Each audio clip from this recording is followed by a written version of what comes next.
I can remember Wendy and I sitting down talking about our kids and thinking, gee, aren't we lucky our kids never get sick other than the odd occasional cold.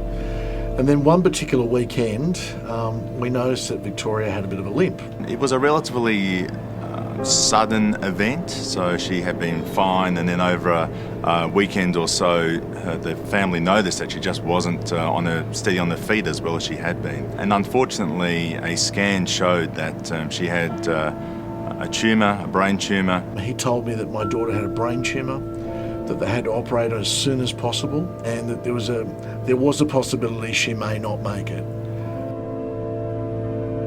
That week we came home.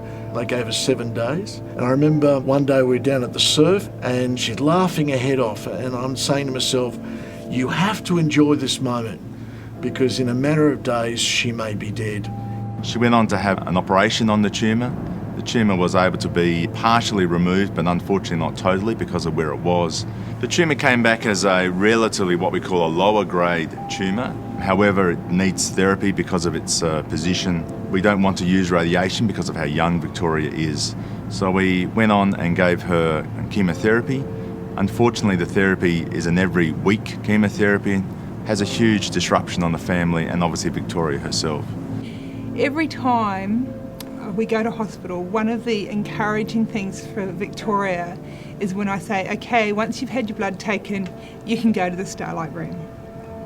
It makes the whole process easier. It's not like you're going to have your blood taken and then you're going to have to sit in the sterile room for 2 hours and watch a DVD, which gets a little boring after a while. So just having that facility there makes the job as a parent a lot easier, and also for the child obviously a lot easier.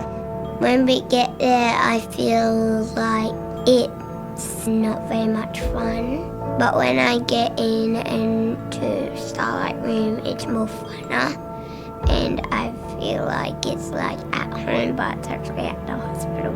It's fantastic for them to come in and escape from everyday life, you know, and come and play and enjoy and be silly and have some magic in their lives and just be able to be a kid. She'd come home, she'd say, Dad, you wouldn't believe it, we went to the Starlight room and we made this and we did this and we played that. So in the most awful situation, the Starlight people brightened her day. Starlight Foundation can't make our daughter better, it can't take away our pain, but it gives us a break. And I mean, when you're on a 3-year journey that hasn't finished, those breaks are really appreciated.